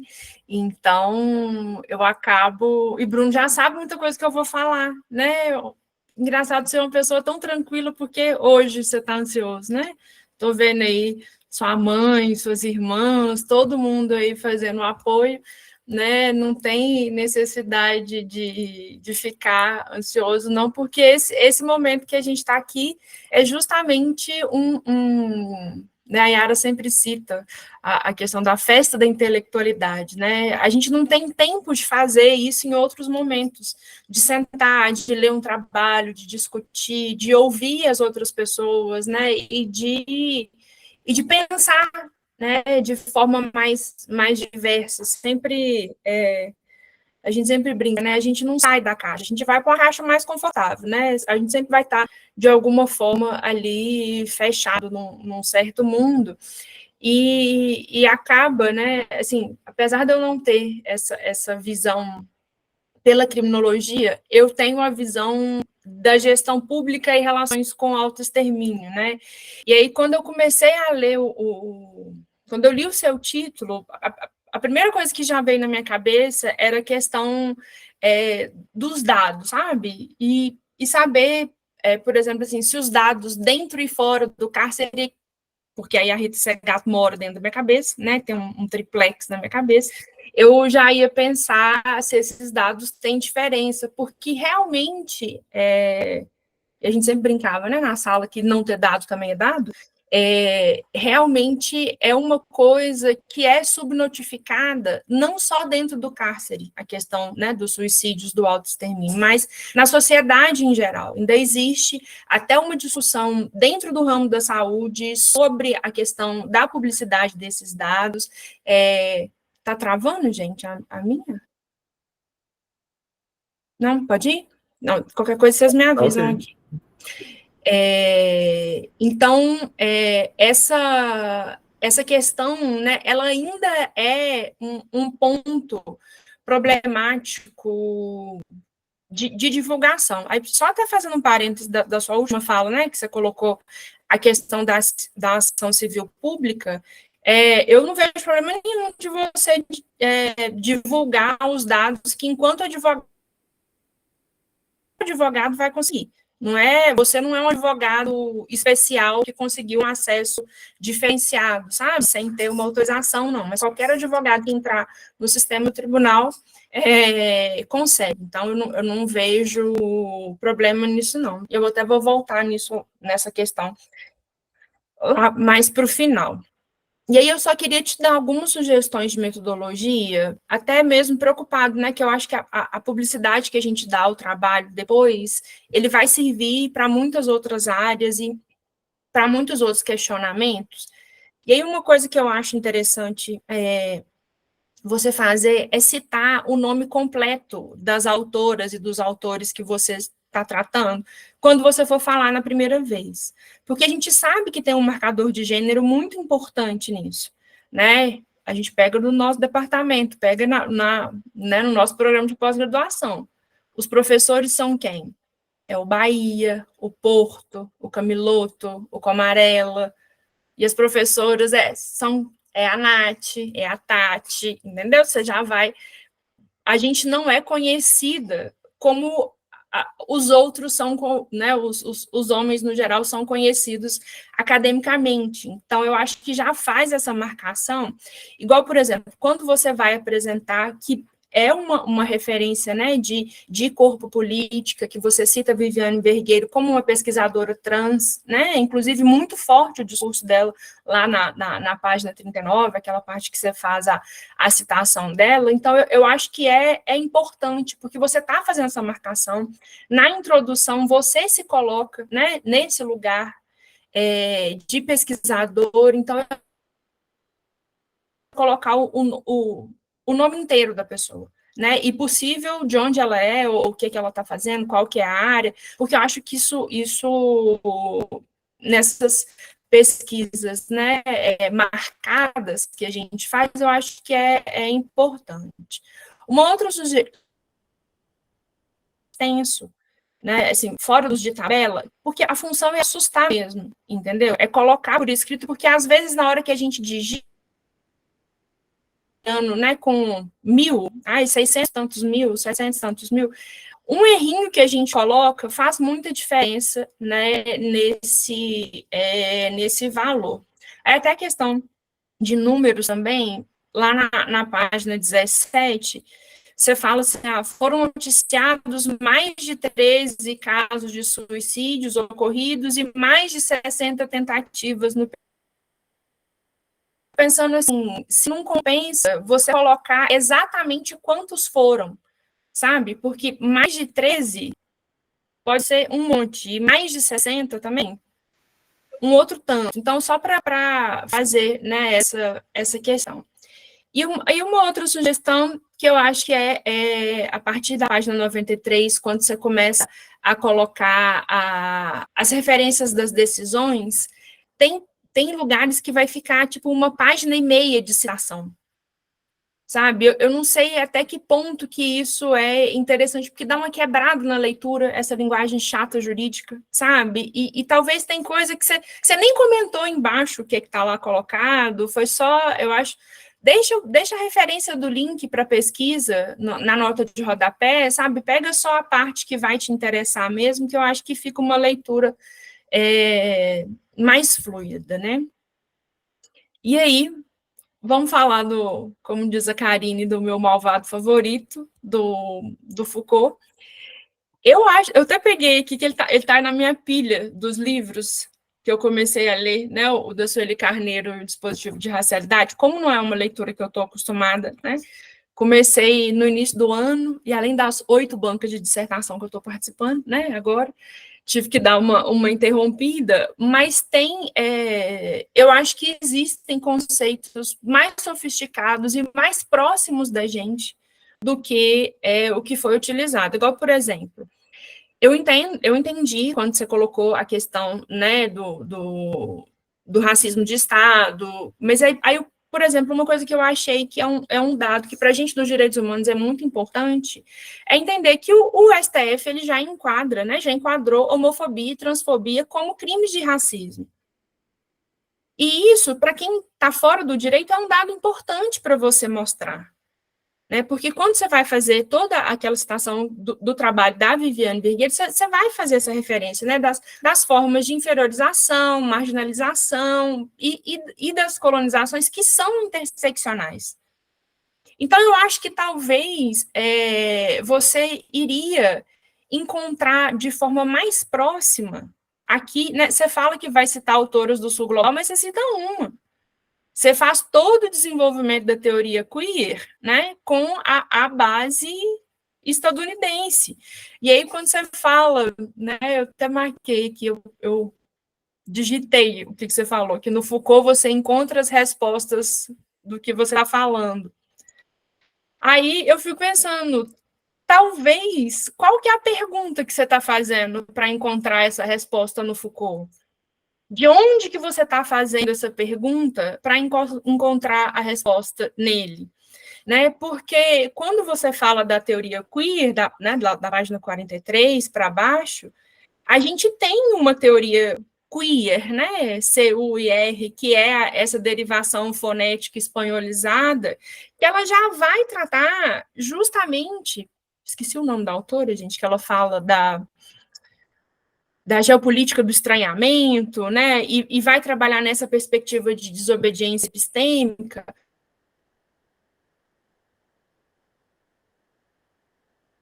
Mas é muito essa referência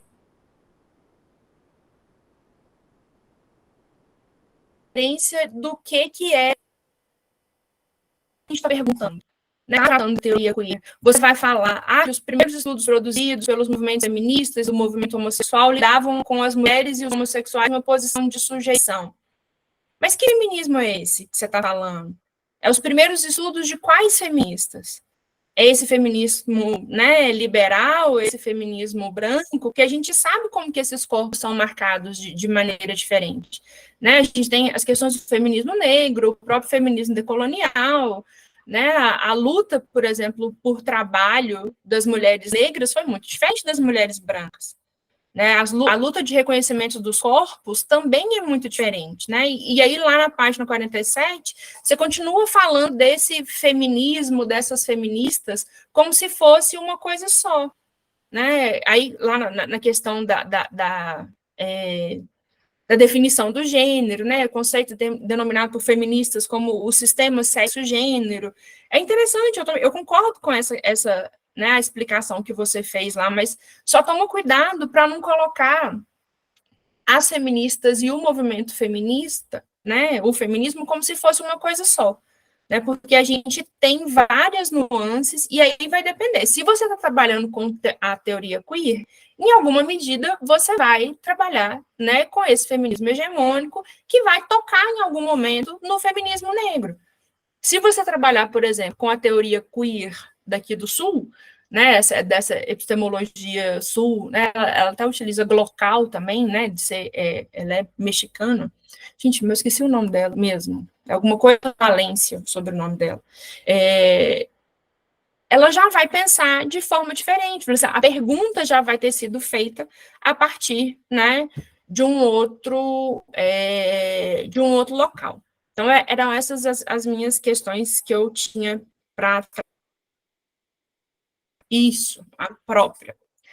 E aí, quando a gente passa para a questão, né, da saúde, eu senti um pouco de falta, e eu acho que eu cheguei a falar isso na qualificação, de pensar em tratar de um conceito ampliado de saúde, que por mais que a gente faça críticas à Organização Mundial de Saúde, né, que a gente sabe que no fundo, né, tá repetindo conceitos hegemônicos, não estão pensando, né, desde as nossas realidades persistentes aqui do Sul, eles têm pensado nessa visão de colocar que a saúde não é só aquela questão de ausência de doença, né? É um bem-estar físico, mental e social. E a gente tem muita gente já desenvolvendo trabalho que está tratando, né, que vai ser resultante de condições de alimentação, de habitação, de educação, de meio ambiente.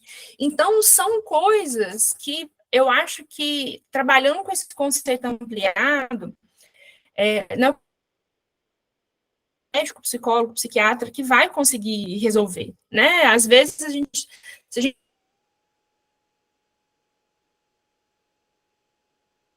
for pensar numa questão, né, de nutricionistas, de recepcionistas preparados, de policiais mais preparados, né, e para a gente também não ficar só, principalmente quando a gente está tratando de suicídio, acaba sempre estigmatizando e repetindo, né, essas questões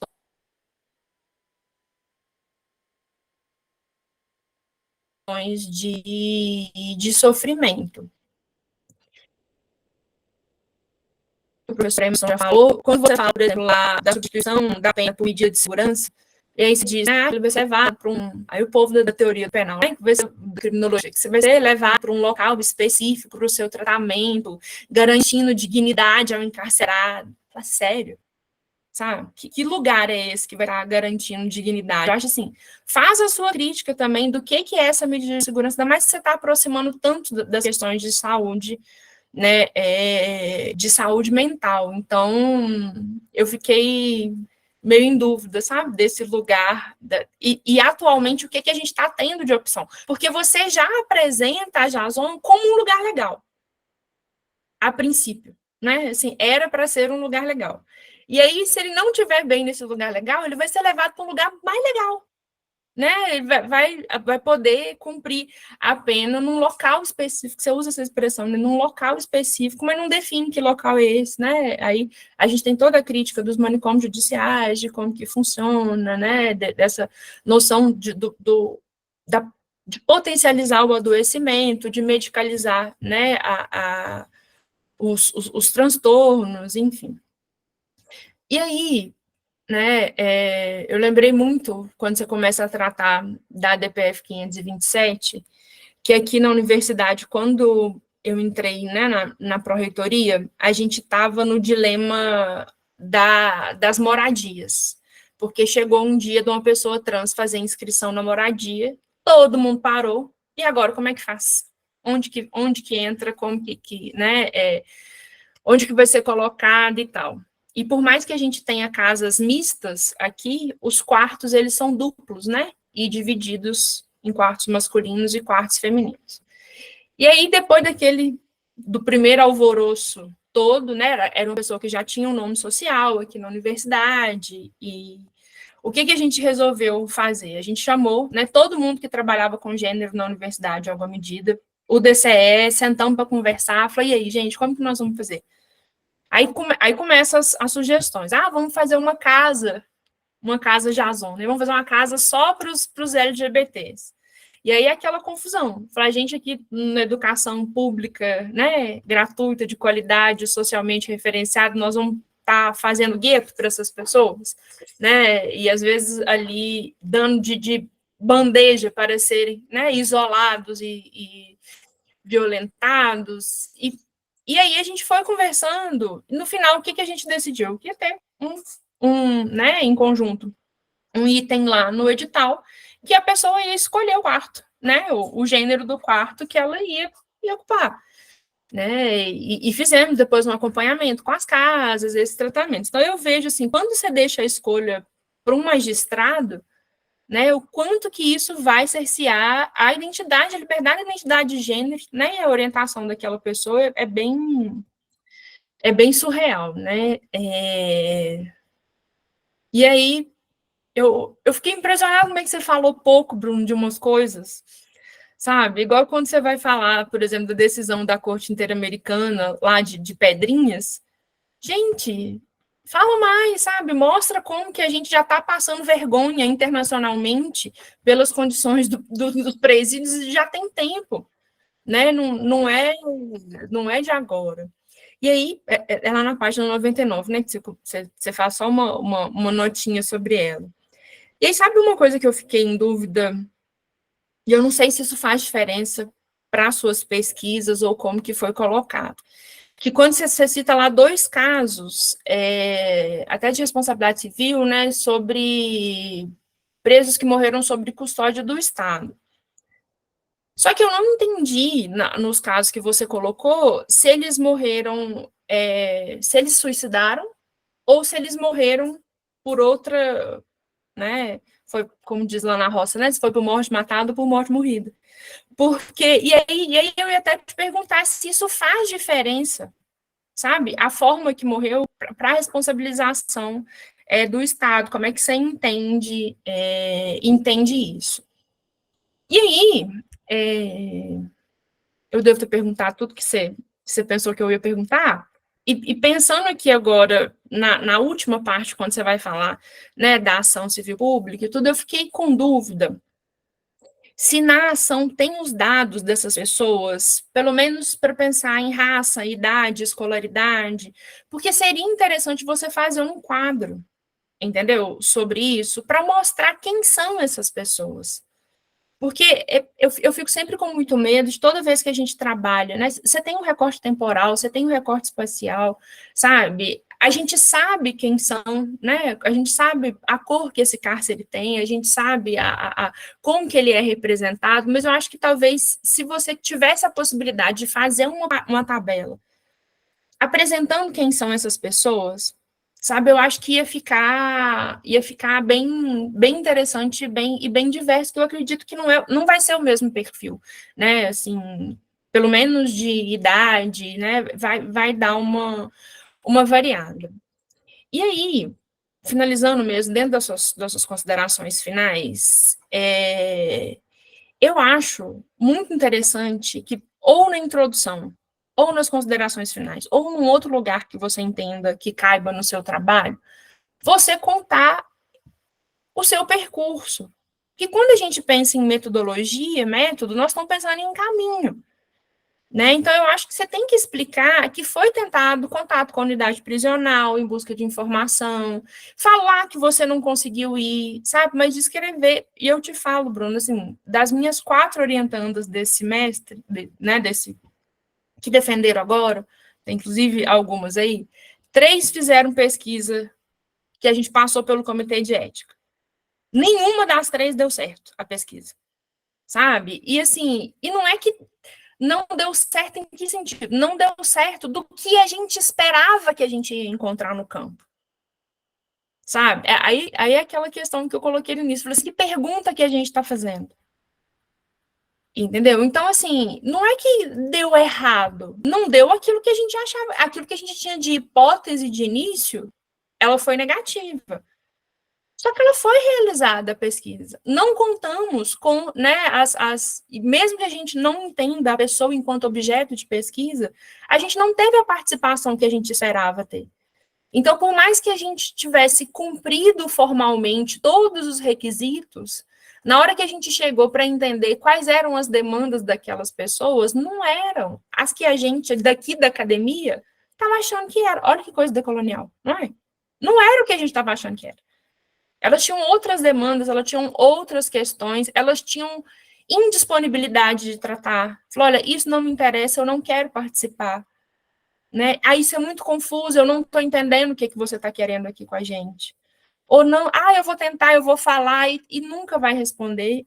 E eu pedi para as 3 descreverem isso no trabalho. Porque não é que não foi feito, foi feito. Foi tentado, foi colocado. O tempo do mestrado, ele realmente é muito mais curto, né? E é aquela coisa, gente, não cansa dele, né? Chega num ponto que você cansa, o prazo acaba, você tem que entregar. Então, não tem, né? Não tem outra coisa. Então, eu acho assim, fala que você não conseguiu, fala que impedimento que você teve, né? Para onde que você mandou e-mail, para onde que você entrou em contato, com quem você entrou em contato. Né? Como que é feita essa gestão institucional, sabe? Porque tudo isso é o caminho que você percorreu, é o método que você fez, né? Então, assim, se você não teve a resposta, se você não teve, isso também é uma resposta, é uma colocação. Então, assim, você pode, e você descreve, nossa, gente, eu tô assim, eu lembrava que você tinha falado que tinha ido lá, sabe? E então, assim, descreve como você foi, né? Você não tem como você separar, não, aqui eu estava como pesquisadora, aqui eu estava como ativista, aqui eu estava como advogado. Você foi lá num dia de um evento aberto assim, né? O que pode ser aberto num evento dentro do sistema prisional. E aí você vai relatar o que você viu, você vai relatar o que você fez, você vai relatar como que o estereótipo é colocado, né? Como que as situações são feitas.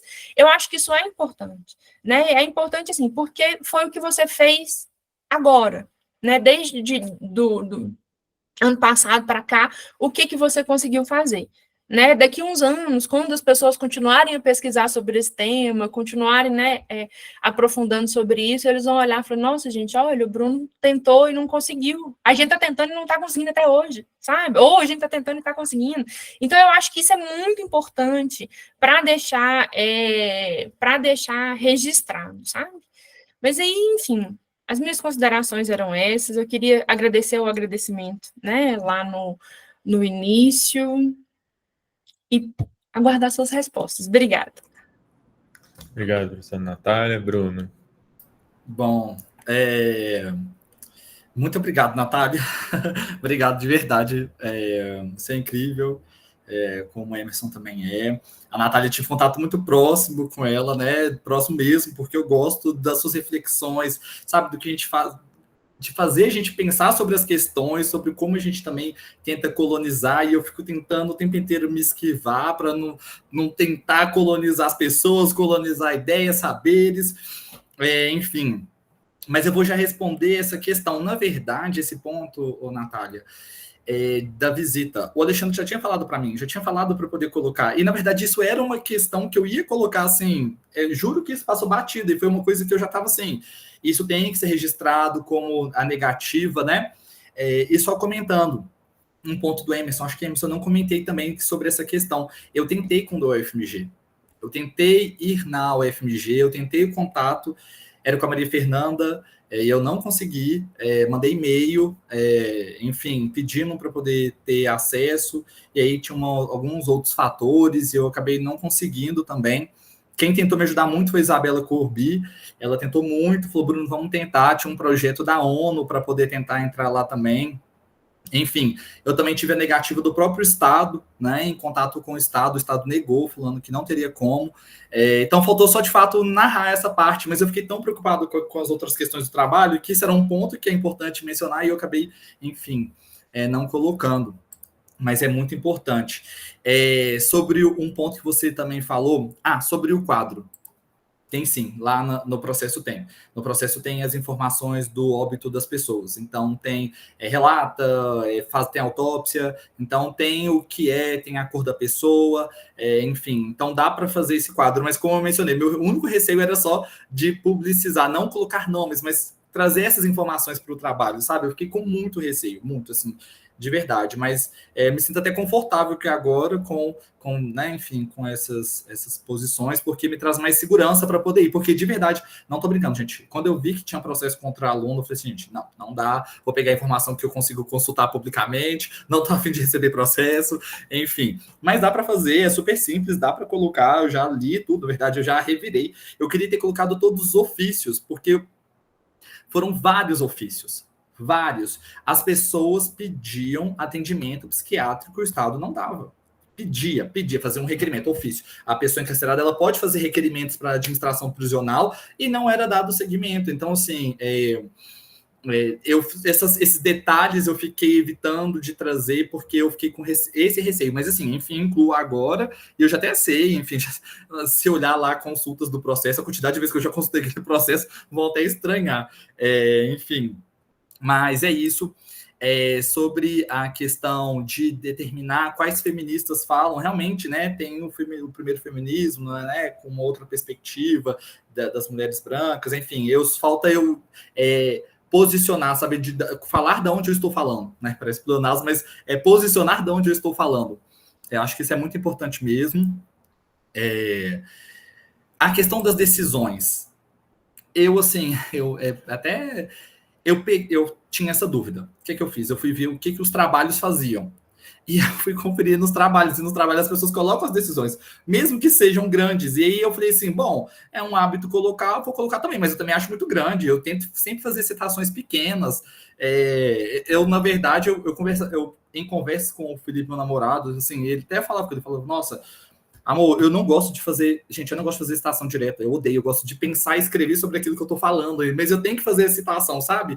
E aí, quando é decisão, eu falei, gente, não vai dar, vou ter que colocar. Mas realmente dá para recortar, enfim, e é ok.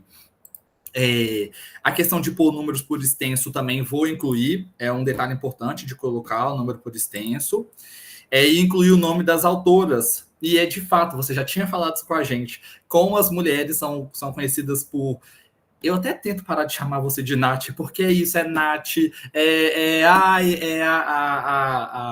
a Tati, e os homens são sempre pelo sobrenome, né? Enfim. E isso é muito forte, tipo assim, pensa, eu fico até pensando, todos os presidentes são conhecidos pelo sobrenome. Só a mulher que é a Dilma. Ninguém chama ela de Rousseff, é só a Dilma. E eu sempre reflito sobre, gente, é o Lula, é o Bolsonaro, é o Temer, seja quem for, é sempre o sobrenome. E agora a mulher não, a mulher é a Dilma. Então, assim, né, é isso, sabe? Enfim, eu acho que também anotei aqui o que você falou, sobre a questão também de fazer críticas, vou colocar também, fazer. Eu vou tentar colocar em nota de rodapé, eu tenho receio de colocar no corpo do texto e ficar confuso, sabe? Enfim, prefiro colocar uma nota e eu vou falando o que eu acho, enfim. Mas foi muito bom, obrigado pelos apontamentos, pelas sugestões, eu acho que é isso. E saber se eu respondi tudo, está tudo certo. Professora Natália, ok. Obrigado, então, professora Natália, professor Emerson. Eu não vou fazer perguntas para você, Bruno, eu só queria chamar a atenção de que a gente falou umas 50 mil vezes de você colocar na sua dissertação que não ter dados é um dado e não ter conseguido ir também é um dado, né? Não, então não foi por falta da gente discutir isso.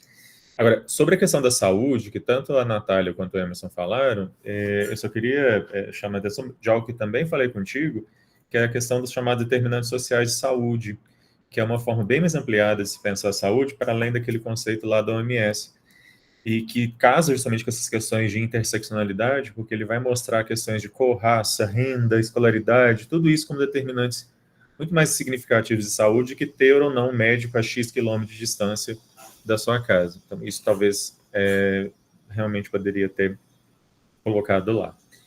Mas fora isso, eu vou, então, Natália e Emerson, vou fazer uma videochamada com vocês aqui no WhatsApp. Enquanto isso, eu vou fechar a câmera aqui e pedir para vocês também fazerem isso, né? Câmera e microfone. Daqui a pouquinho nós estamos de volta, tá?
Natália está aí, Emerson, ok.